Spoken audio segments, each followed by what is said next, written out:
কতটা সুন্দর দেখতে লাগছে দেখুন, কতটা লোভনীয় হয়েছে। এইভাবে বাড়িতে বানিয়ে বাচ্চাদেরকে দিলে বাচ্চারা ভীষণ মজা করে খাবে।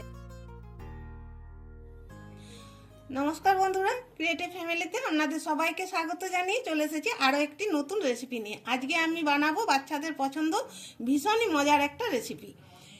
সেই জন্য দেখুন এইখানে আমি গামলাতে হাফ গামলা জল গরম হতে বসিয়েছি, আর জলটা দেখুন একটু ফুটবো ফুটবো মতো হয়ে গেছে। এবার আমি এইটাতে দিয়ে দিচ্ছি 1 চামচ সাদা তেল।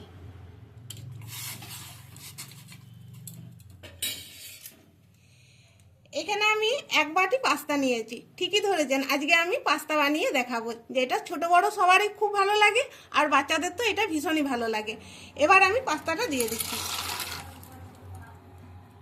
তবে এটাকে আমি ফুটাবো না, এটা খুব ভালো করে গরম হয়ে গেলে এবার আমি গ্যাসটাকে অফ করে রেখে দেবো। আর এই জলটা দেখুন খুবই ভালো করে গরম হয়ে গেছে, এটা ফুটানোর কোনো দরকার নেই। এবার আমি এভাবে ঢাকা দিয়ে আর এটা মোটামুটি 40 মিনিটের মতো রেখে দিচ্ছি। 40 মিনিট পর ফিরে আসছি। ফিরে এলাম বন্ধুরা 40 মিনিট পর। আর এই দেখুন 40 মিনিটে কতটা ফেপে ফুলে একদম কতটা হয়ে গেছে দেখুন। আর তেলটা দেওয়ার জন্য একটার গায়ে একটা লাগাউনি, কত সুন্দর এটা সিদ্ধ হয়ে গেছে। এবার এটার জলটা আমি ছেঁকে নিচ্ছি।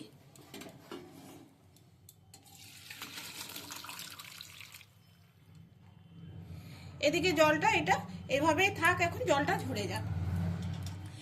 এবার গ্যাসে আমি কড়াই বসিয়ে দিয়েছি, আর কড়াইটা খুব ভালো করে গরম করে নিয়েছি। দিয়ে দিচ্ছি সাদা তেল, পরিমাণ মতো সাদা তেল দিলাম। তেলটা কড়াইয়ের চারিদিকে আমি বুলিয়ে নিচ্ছি। বুলিয়ে নিলে কি হয়, পাস্তাটা করতেও সুবিধা হয়। অনেক সময় দেখা যায় যে গায়ে লেগে যায়, তাতে অসুবিধা হয় বানাতে। তো সেই জন্য যাতে লেগে না যায় সেই জন্য তেলটা এভাবে বুলিয়ে নেওয়া। এবার আমি এই তেলের মধ্যে দিয়ে দিচ্ছি রসুন কুচানো। এখানে আমি 8 থেকে 10টা রসুনকে এইভাবে ছোট ছোট করে কেটে নিয়েছি। কয়েক সেকেন্ড রসুনগুলোকে আমি ভেজে নিচ্ছি।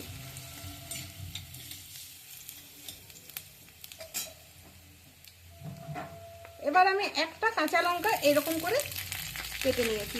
ঝালটা আপনারা পছন্দ মতো করে দেবেন। এবারে দেখুন এখানে আমি নিয়েছি পেঁয়াজ, ক্যাপসিকাম আর গাজর। এই সবজিগুলো দিচ্ছি, আপনাদের হাতের কাছে আরও কিছু সবজি থাকলে আপনারা দিবেন। এবার দেখুন এগুলোকে ভাজা হয়ে গেছে, এবার এগুলো সব একসঙ্গে দিয়ে দিচ্ছি।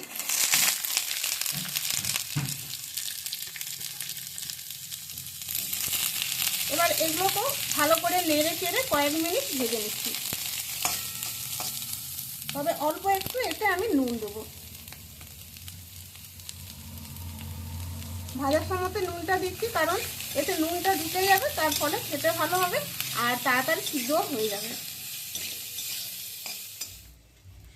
এবার এখানে প্লেটে আমি টমেটো কেচাপ নিয়েছি, পরিমাণ মতো করে দিয়ে দিচ্ছি। যতটা আমি পাস্তা নিয়েছি সেই অনুযায়ী আমি দিচ্ছি, তবে আপনারা যেরকম পাস্তা নেবেন সেই অনুযায়ী এগুলো দিতে হবে। এবার দিয়ে দিচ্ছি গ্রিন চিলি সস। এখানে আমি খুব বেশি দেবো না, এটা অল্পই দেব।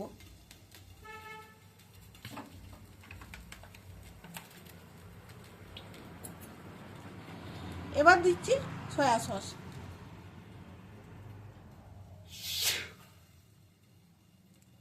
দু চামচ দিলাম। এবার ভালো করে মিশিয়ে নিচ্ছি।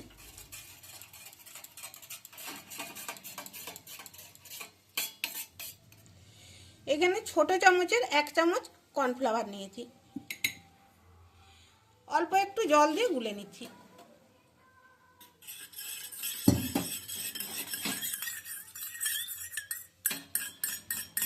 তাহলে এগুলো রেডি হয়ে গেল।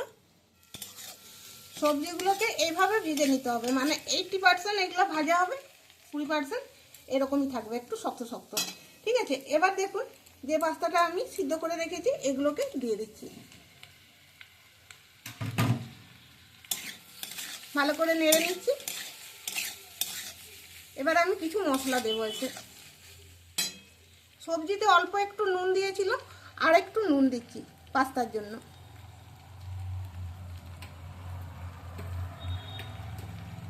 মশলা হিসাবে দিচ্ছি স্পেশাল মশলা, এটা বাড়িতে বানানো।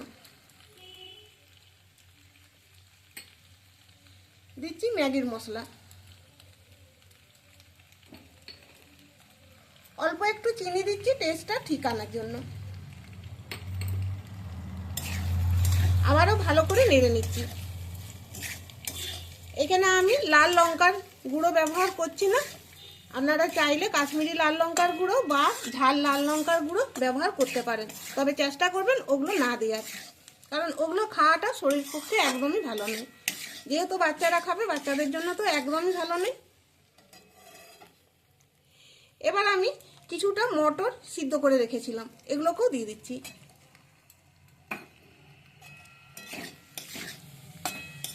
এতক্ষণ গ্যাসটা আমার কমানো ছিল, এবার আমি গ্যাসটাকে মিডিয়ামে করলাম।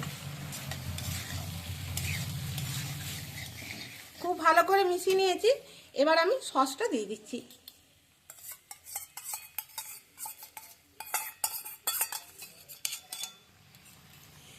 এবার দিয়ে দিচ্ছি কর্নফ্লাওয়ার, তবে কর্নফ্লাওয়ারটা দেওয়ার আগে ভালো করে এইভাবে ঘেটে নিতে হবে, তা নাহলে কিন্তু তলাটাতে বসে যায়।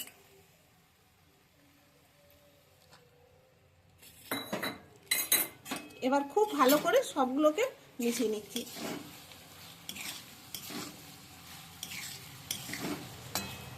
বন্ধুরা, আজকের এই রেসিপির ভিডিওটি ভালো লাগলে অবশ্যই লাইক শেয়ার কমেন্ট করবেন, আর চ্যানেলটিকে সাবস্ক্রাইব করে আমাদেরকে সাপোর্ট করবেন। একটু বেশি করে সবার সাথে শেয়ার করে দেবেন। এভাবে একটু নেড়ে রান্না করে নিচ্ছি। এই পাস্তাটা পুরোপুরি রেডি হয়ে গেছে। এটা এখন গ্যাসটা আমি অফ করে দিয়েছি, তবে এখনো একটা কাজ বাকি আছে। এটা এখন রেখে দিচ্ছি এক সাইডে, পরের কাজটা আমি শুরু করব। এবার এখানে আমি রুটি বেলে নিয়েছি, আর এই রুটিগুলোকে পরোটার মতো হালকা তেল দিয়ে ভেজে নিচ্ছি।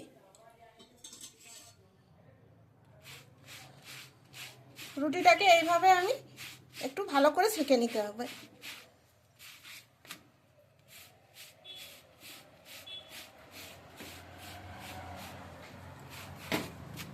এই দেখুন দুদিকটাই ভালো করে ভাজা হয়ে গেছে। এবার খুব হালকা তেল দিয়ে আমি একটু ভেজে নিচ্ছি। খুব একটা তেল দেওয়ার দরকার নেই, অল্প তেল দিলেই চলবে।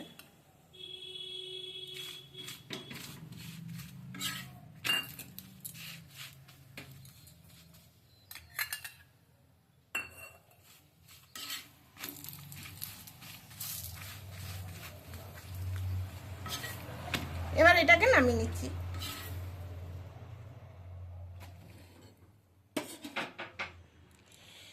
এখানে একটা প্লেটের মধ্যে আমি পাস্তাটাকে ঢেলে নিয়েছি, আর দেখতে কতটা সুন্দর লাগছে দেখুন, কতটা লোভনীয় হয়েছে।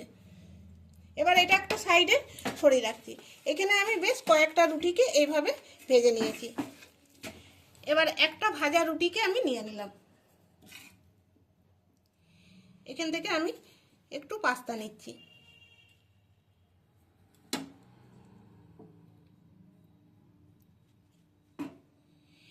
এভাবে করে রোল করে নিচ্ছি।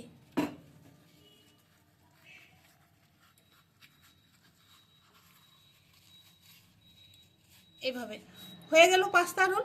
তাহলে বন্ধুরা, আমি দু রকম করেই দেখালাম, আর এইভাবে বানিয়ে বাচ্চাদেরকে দিলে বাচ্চারা তো খুবই আনন্দ হবে। তাছাড়া বাজার থেকে কিনে খেতে তারা আর বায়নাই করবে না। স্বাস্থ্যের পক্ষেও ভালো, পেটও ভরবে, আর খাওয়াটাও ভালো। এভাবে বানিয়ে আপনি টিফিনেও দিতে পারবেন, সন্ধ্যাবেলা জলখাবারও বানিয়ে নিতে পারবেন। ছোট বড় সবারই খুব ভালো লাগবে। একবার বাড়িতে এইভাবে বানিয়ে দেখুন। আর এই দেখুন বন্ধুরা, কতটা সুন্দর লাগছে। আর রুটিগুলোকে না এইভাবে কেটে দিবেন, দেখবেন দেখতেও সুন্দর লাগবে, খেতেও ভালো লাগবে। তাহলে বন্ধুরা, ভিডিওটি এইখানেই শেষ করছি। দেখা হবে পরের ভিডিওতে নতুন কোনো রেসিপি নিয়ে। আবার ফিরে আসবো। সবাই ভালো থাকুন, সুস্থ থাকুন। ধন্যবাদ।